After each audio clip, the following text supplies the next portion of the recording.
Here we are. Welcome to the first event of World LUMEN Congress, World LUMEN Congress 2021. It is an extraordinary day for us, especially for me, because this is the day that pre-opens the Congress that will develop during almost the entire week, from today, May 25th to May 13. This edition of World LUMEN Congress celebrates 20 years of LUMEN scientific and cultural activity. Therefore, each event associated with this edition, I see it as a perpetuum celebration of all our project partners, collaborators, friends that contributed to the growth of LUMEN over the years. And I give special thanks with this chance. My name is Anna Frunză. I'm a PhD in ethics, researcher within the LUMEN Research Center in Social and Humanistic Sciences from Iași, Romania. And I must say, proud coordinator of the World LUMEN Congress 2021 organizing team. And today I will be your host for a book release event, a really special one, because we gather here today to celebrate one of the dearest friends and collaborators of LUMEN, Professor PhD Emilia Tajsin. Welcome, Emilia. How we will do that? By releasing her newest book, published with LUMEN Publishing, Theory of Cognition, Introduzione, rondo, capriccioso, published in 2021. It seems that this year is a nice one, is a beautiful one. Published with LUMEN Publishing, as I told you previously. I welcome all our speakers, starting with our author, of course. Welcome Professor Emilia Tajsin again. She is Professor PhD, Doctor in Sciences within Kazan State Power Engineering University, Department of Philosophy and Media Communication. And I will continue with her special guests, of course. And I welcome Professor Elina MINNULLINA, PhD, Doctor in Science and Philosophy, Head of the Department of Philosophy and Media Communication from Kazan State Power Engineering University. Welcome to Professor Artur KARIMOV, which is PhD, Doctor in Philosophy, Head of the Department of Social Philosophy from Kazan Volga Federal University. And I welcome also Professor Alexei GURIANOV, PhD and Doctor in Science in Philosophy from Kazan State Power Engineering University, Department of Philosophy and Media Communications. Dearest Emilia, I will call you by your name because you are already our friend. I must say I deeply respect your experience as professor and as researcher. This, by naming you Emilia, it doesn't show any disrespect from my part, so please make us an introduction of your book. Lead us to your book. Right, Anna. Thank you very much. Well, to begin officially, good afternoon, ladies and gentlemen, and buona ziua. Thank you very much. And let me extend my deepest gratitude for this exciting opportunity to the organizing committee of the LUMEN World Congress and personally to respected doctors, professors Anna Frunză, Roxana Stratulat, and Antonio Sando. It is a great honor for me and my young colleagues who are known Russian philosophers. I have been working at this manuscript for 18 years, like John Locke in his time, you know. This is my theory of cognition, intervened with my theory of semiotics. This book is not actually new, and I am not young. However, as the sun is daily new and old, Shakespeare said, so is the whole world, and so is philosophy. As the sun is daily new and old, so is my love, still telling what is told. And there is a Russian saying, silver hair doesn't mar the beaver. Now, not to be redundant, I asked one moderator that my colleagues speak for me. Acknowledgements to you all.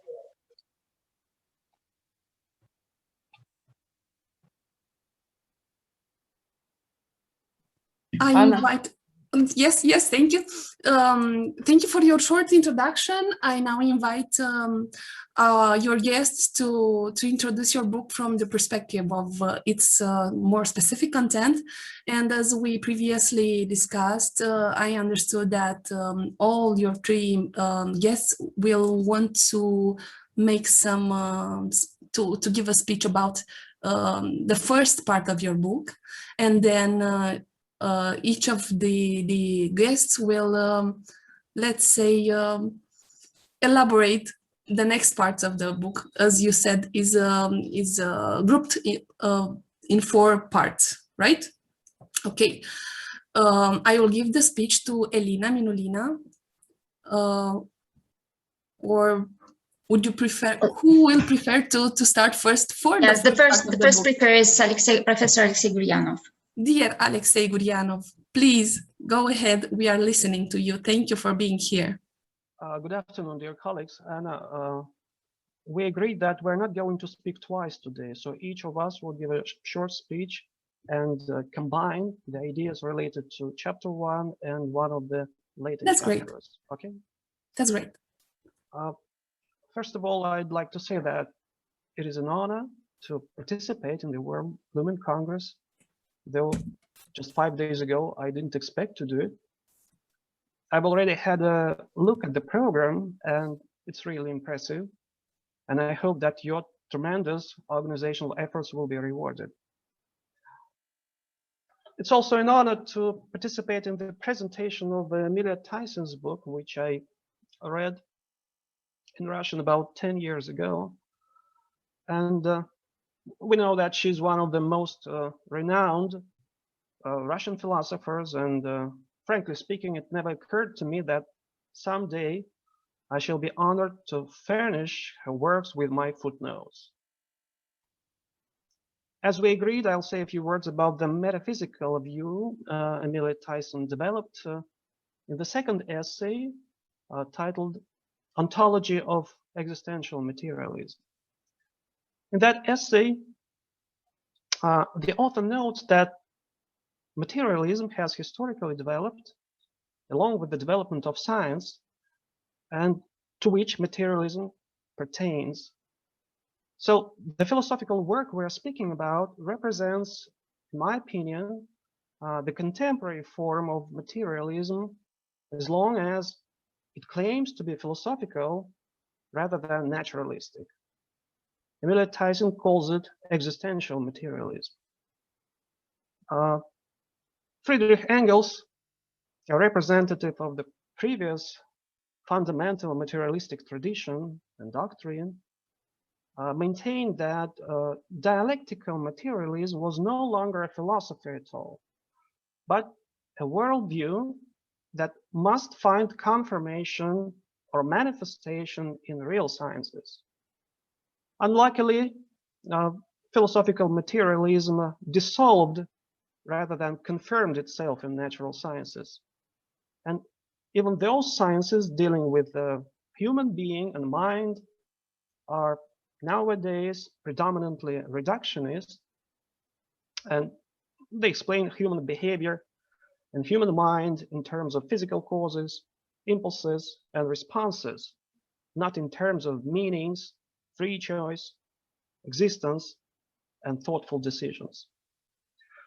In this regard, I consider this book a kind of dialectical negation of classical dialectical materialism, and at the same time, restoration of its anthropological message, which beginning from economic and philosophic manuscripts of 1844, gradually, unfortunately, weakened in Marx's writings.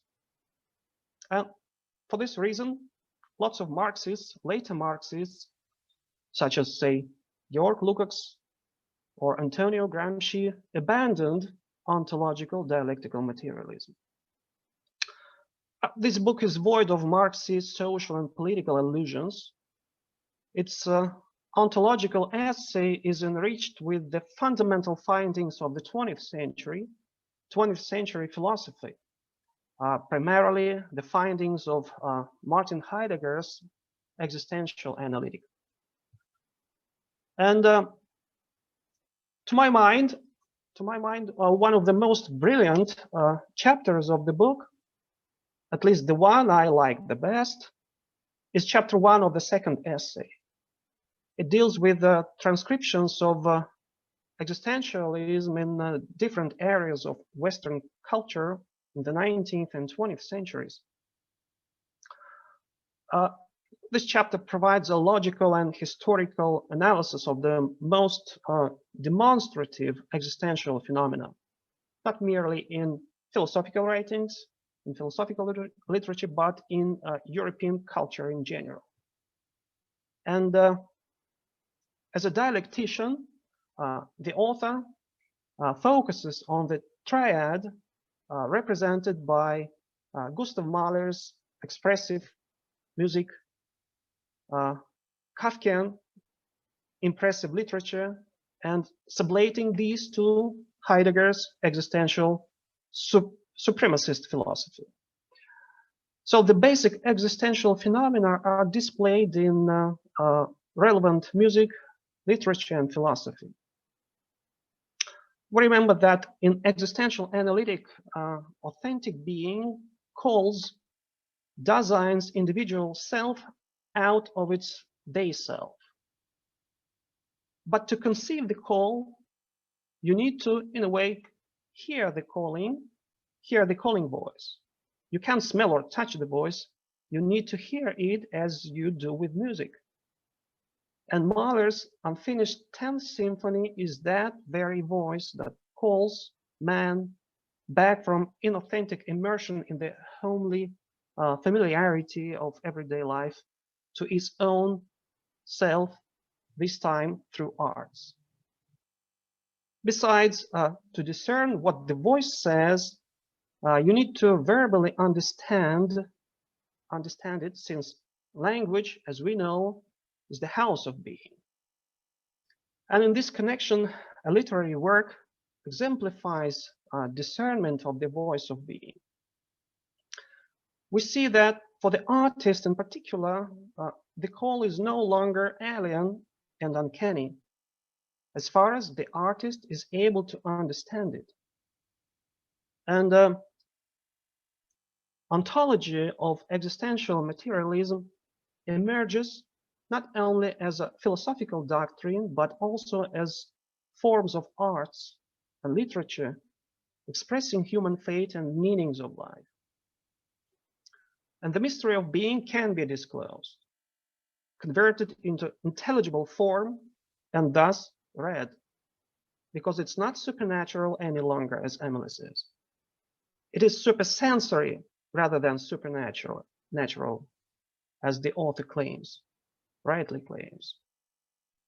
So the calling voice does not come from beyond the world, and we respond to it in our being in the world, as long as we're able to posit ourselves as creators and interpreters of creative work.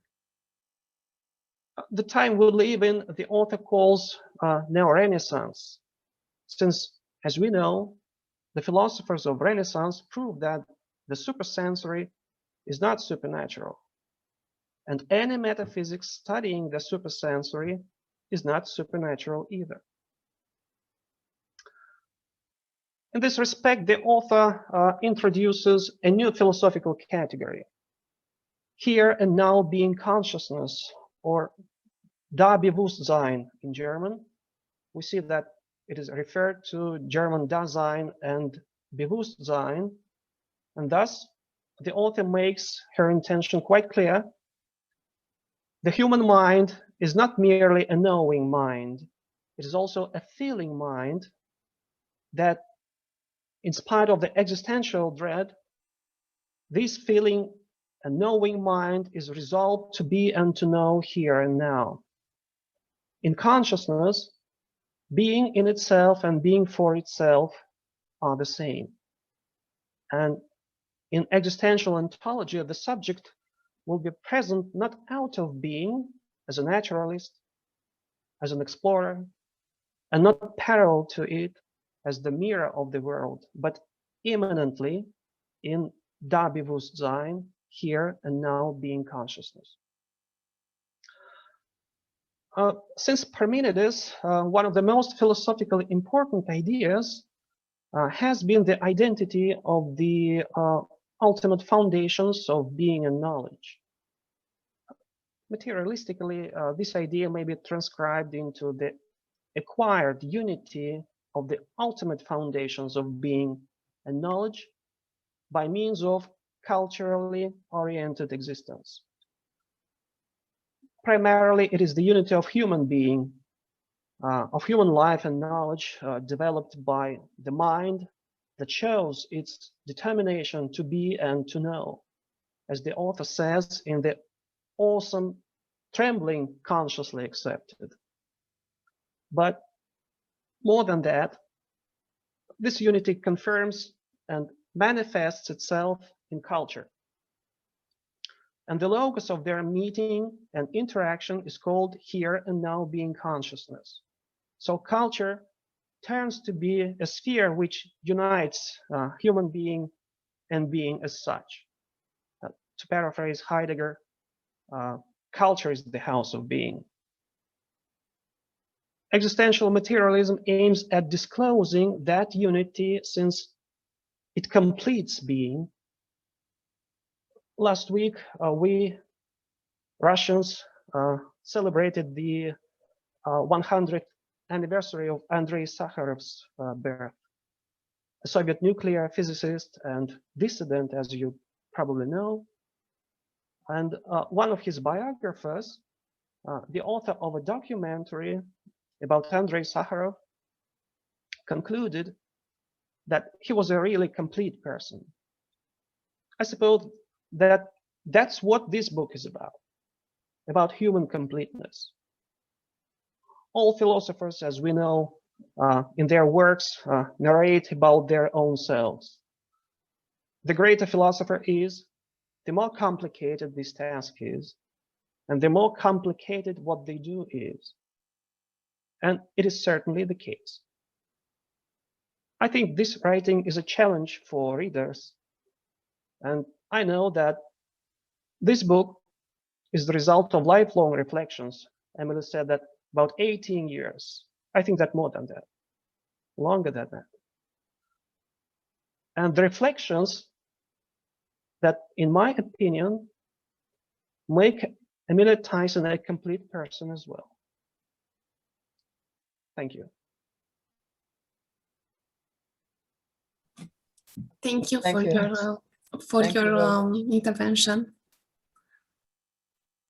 Thank you for your speech, and please allow me to express to give an insight from a dear friend, I believe, of Professor Tajsin, one of our participants.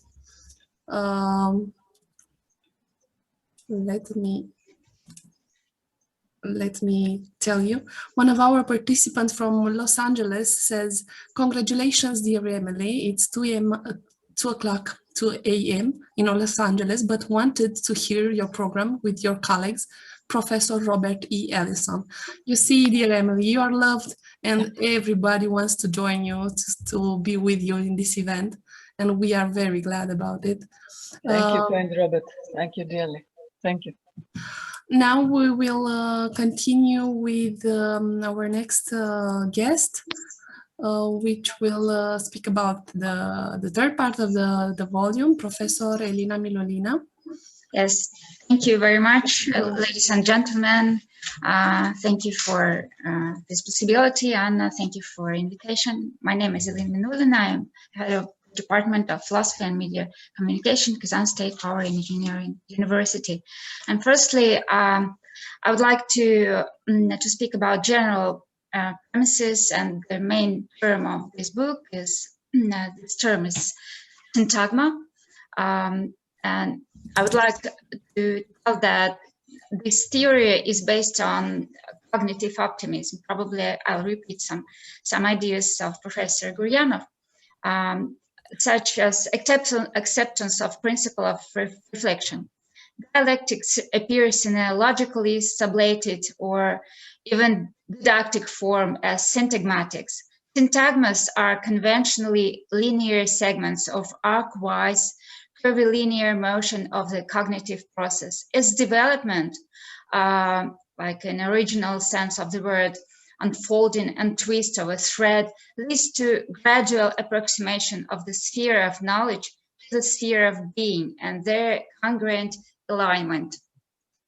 And now let me turn to the third essay, Gnosiology of Existential Materialism.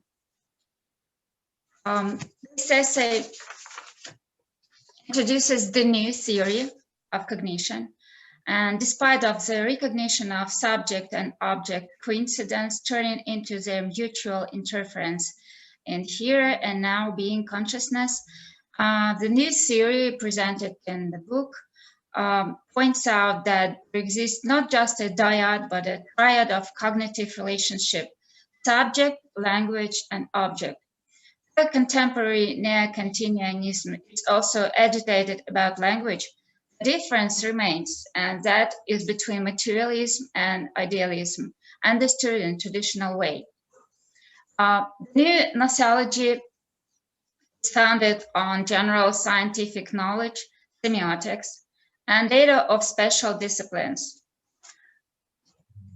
The essay covers issues such as ways of knowledge, reflection as a type of universal interaction and the principle of cognition, language as the spaceless areas of co-being and consciousness, sign and meaning.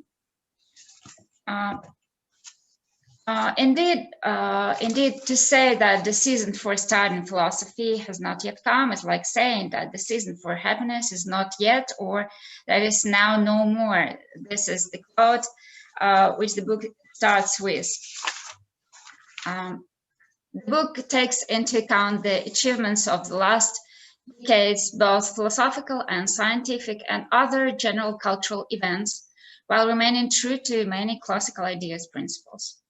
The path of knowledge cannot be traversed. It cannot even begin without an almost innate belief in the knowability of phenomena and laws of surrounding reality. Professor Emilia Tajsin believes that without this initial faith, the only destiny would be skepticism. Not only observable is cognizable. The idea of knowability of objective world, including this unobservable, understood and consciously appropriated as a gnosiological principle, received rationalistic justification from many philosophers. Among the materialists, this principle was called reflectional.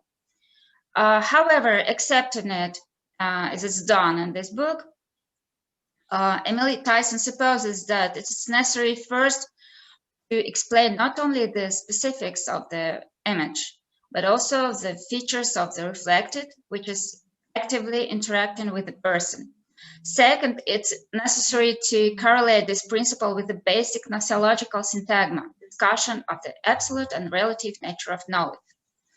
Well, the credo of this gnosiology of existential materialism is the unity of the doctrine of being, ontology, and the doctrine of cognition, gnosiology.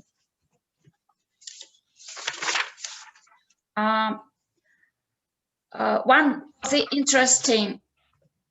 of the interesting interpretation and understanding of dialectics of this book is that if we connect essence and content, form and appearance, we will get the desired point of the Möbius transition, the case of twist of columns planes, which gives us the first approximation to the volume, ultimately to the spherical telos of knowledge, like on this table.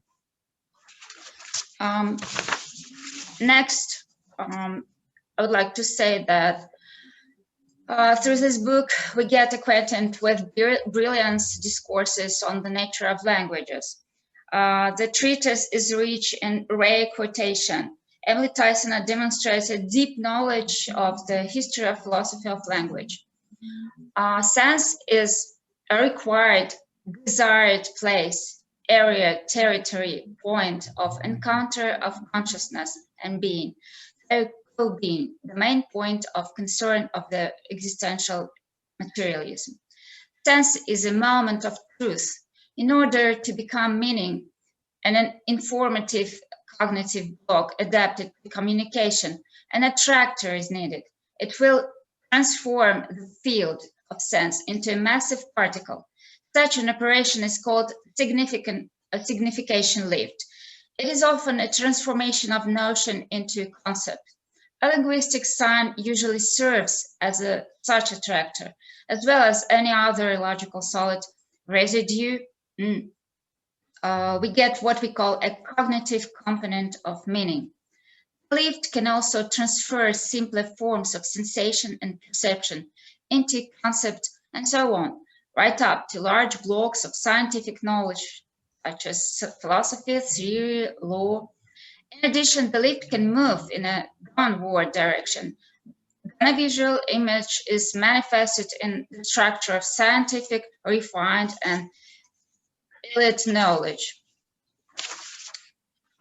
Semiotics, exploring the features of symbolic representation, enriches the theory of knowledge by in-depth information in the field of scientific knowledge about such forms as presentation. Firstly, it appears as the central image of consciousness, and in fact, consciousness in totality is presentation of being. Secondly, it actually occupies an intermediate space between sensible and rational knowledge. Analysis of the presentative operation as well as of the result of this operation, bringing together cognitive images and signs, allows to soften rigorism of the classical theory of knowledge. Sense and meaning, interferential pictures of relation of the subject and the object of knowledge, having neither sense nor meaning outside the semiotic situation, exists and essentialized precisely at this intermediate stage. Cognition theory presented in the book is able to give an adequate definition of knowledge and consequence of approximation with semiotics.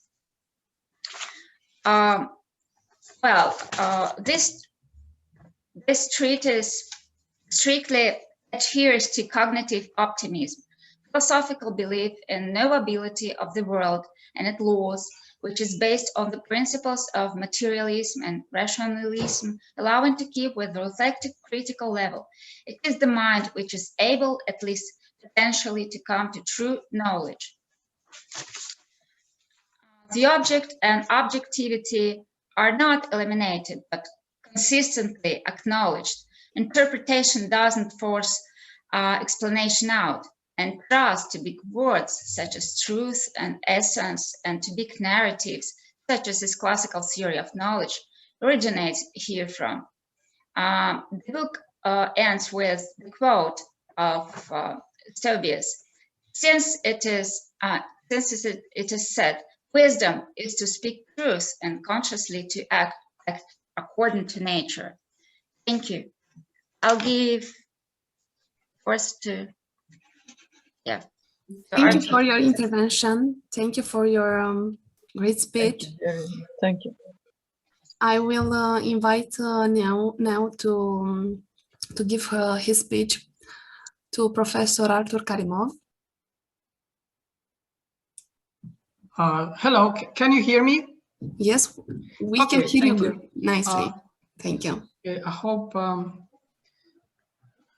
so I understand I have 10 minutes, so I hope I will Take be your able time. to, yes, I will be able to express first my deep gratitude and honor at speaking at the 20th anniversary of the LUMEN Congress, and I wish you great success in this Congress and a lot of very productive events during this Congress. So first thing which I want to show, which I want to say, and of course I came here to speak about Emilia Tajsin's book, Theory of Cognition.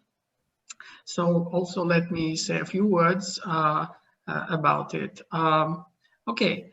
I will focus on several points which caught my eye, and I'm a specialist. I'm specialized in epistemology and philosophy of language.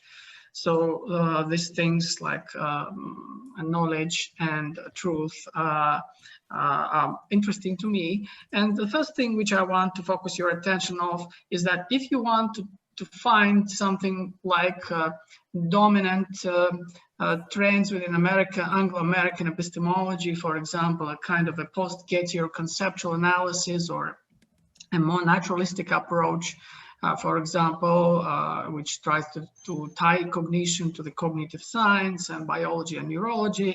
I would say that this book is neither of these. I would say that this book is more in the continental tradition of philosophy, so it is close to what, say, Plato and Aristotle did when they talked about knowledge. So, for example, remember when Plato discusses the notion of a sophist, yes, in his famous dialogue, he basically asks the question what it means to be lying, yes, and he ends up talking about metaphysics, about Parmenides, yes, how can we talk about being and nothingness in general? And so this book, Emilia Tajsin's book, follows this tradition. It's not just about theory of knowledge. It's not about even theory of scientific knowledge. It's about knowledge of being. It's more metaphysical, hence the term gnoseology, which you can find in this book, which is composed of two parts, gnosis and logos, obviously, which is opposed to this kind of a more positivist Anglo-American epistemology style.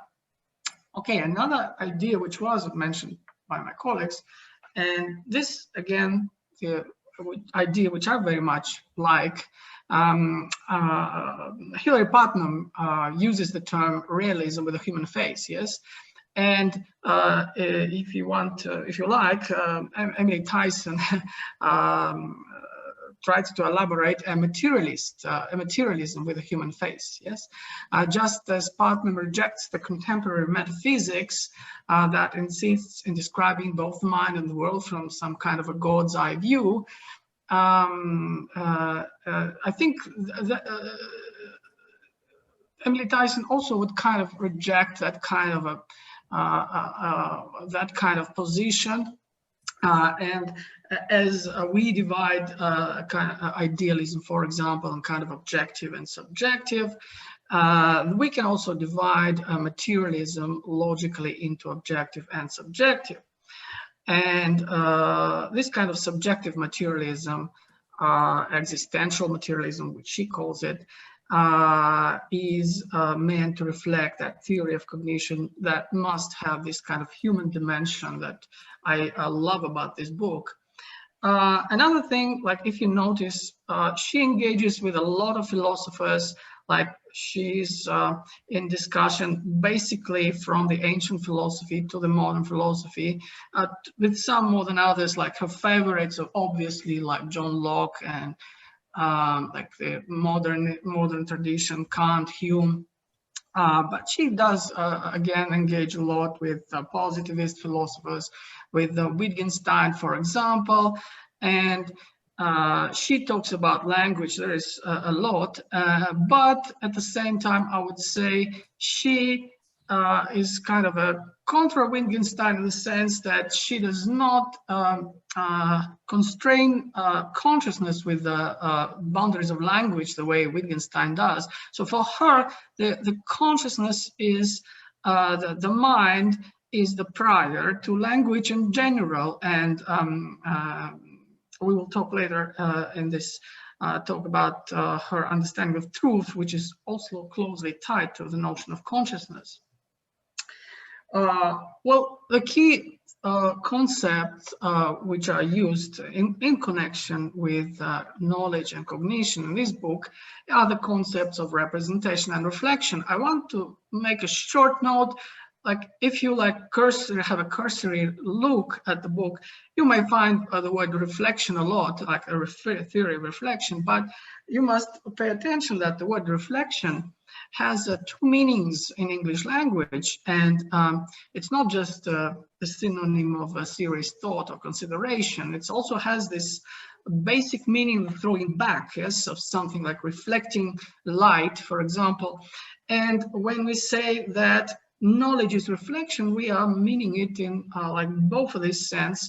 And in the first sense, especially, it's like a more kind of a materialist theory, a realist, obviously deeply realist theory she wants to emphasize.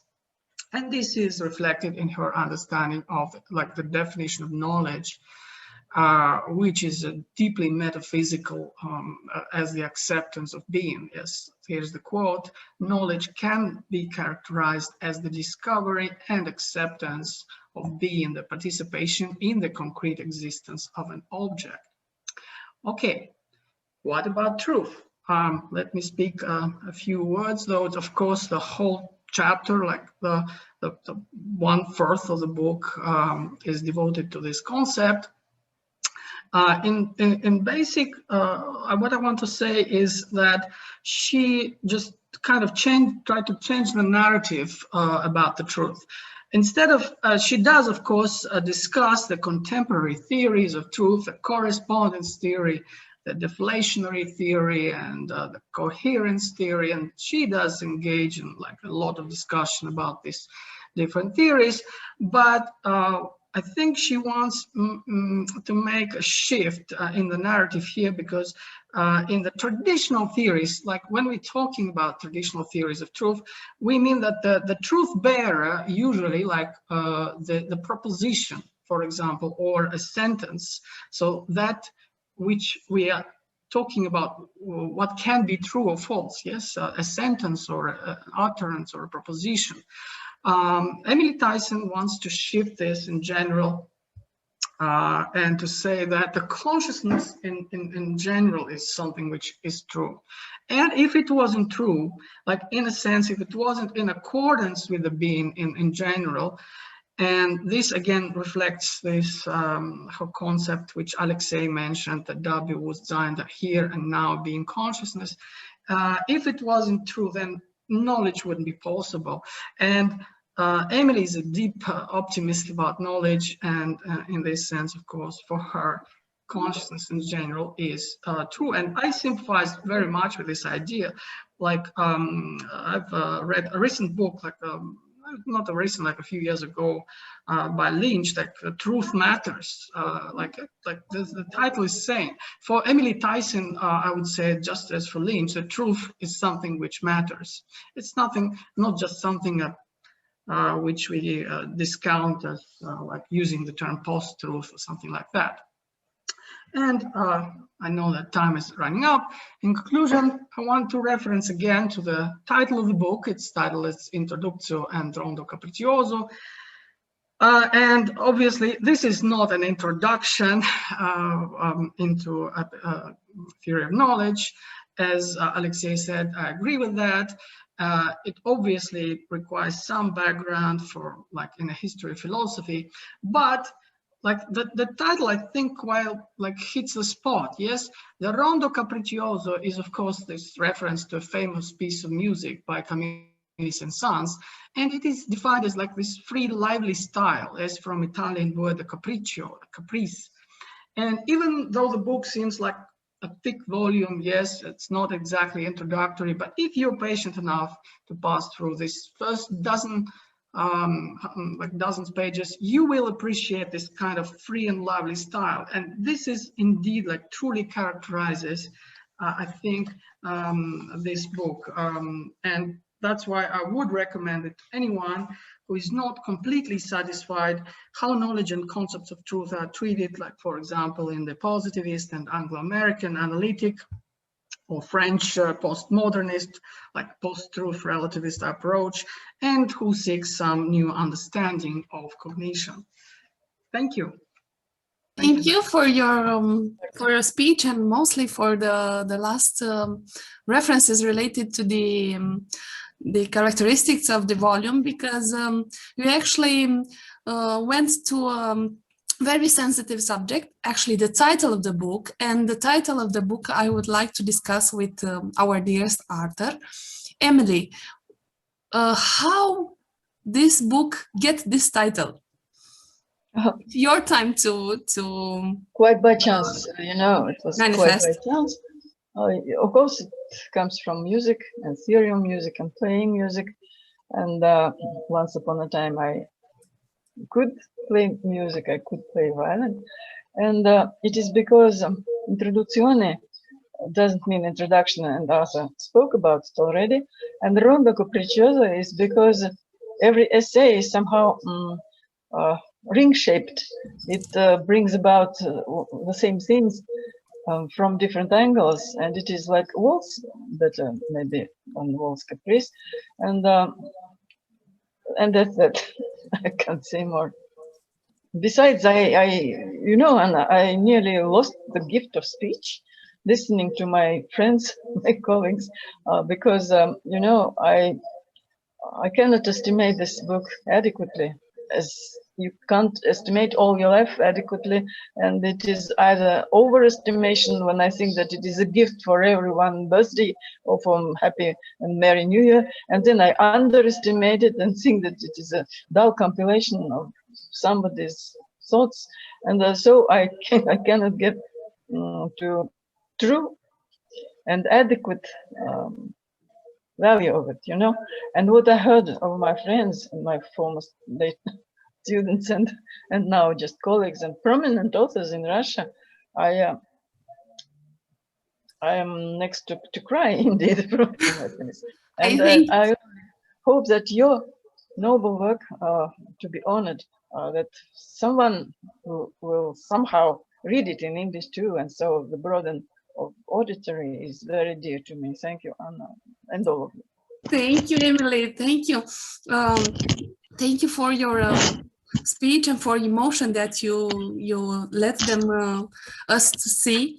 I think that your guests were kind of your voice for today, and they did a great job. Thank you for your interventions. And now, as I don't know how to say it, as a follow-up of this first gift of LUMEN World LUMEN Congress 2021, I will invite our director of LUMEN Publishing to give his speech about this event, to tell us his opinion on this book as an editor, and also as director of World LUMEN Congress event, right, Professor Sandro? And there's a dear friend of mine too. Yes, of course. Hello. Wow. Yes. Hello again and again and again. Yes, you're quite a presence. I think you hear me correctly. Hello, Emilia Tajsina. It was a very great pleasure and honor when we received your book to be published in our international publishing house, because LUMEN is no longer a Romanian publishing house. It's a British and Romanian publishing house, and we are an international, and we go, let's see, with this book we go in Russia, but with Amazon, because the book will be available this week on Amazon and on other major library and major bookshops around the world. The books will be available for around the world. But it's important for us to be at this exceptionally occasion, World LUMEN Congress, that we make this Congress because we have 20 years since LUMEN exists on the market. And Emilia Tajsina, Professor Tajsina, is one of the friends, the great friends of LUMEN. She comes at many congresses and other events, and so it's one of the LUMEN family, and that's why I'm so honored to be here with you, and I'm honored also because in somehow this Congress starts with philosophy. This Congress is on social and humanistic topics. But we start with philosophy of Emilia A, with a philosophy, in a way, with philosophy of consciousness. And Lumen is about logos, universality, mentality, education, and novelty. That's the acronym of Lumen. And it could start for us with the book of Emilia A, because it's about logos. I see in the book it's about universality, because it's in many languages. We have text in the book that is written in English, but it's written in German, in Russian, and other languages, so it's universal. It's mentality, because really change mentality when you read about this approach of philosophy of consciousness, but in also in philosophy of knowledge, and in ontology, and this together creates a great book. So novelty, because this book was previously published in Russian language, but now will be available for readers around the world. So it's novelty again, because it's up for another readers, another publics around the world.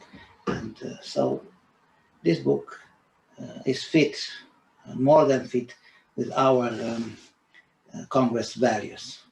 So thank you. Then you come to publish your books with Lumen, and thank you to be here in our Congress. Of course, thank all of your participants and invitees, because they come from Russia, but also I see they come from the United States. One of the participants write in a text message. He salutes this presentation. He salutes Professor Tajsin from United States.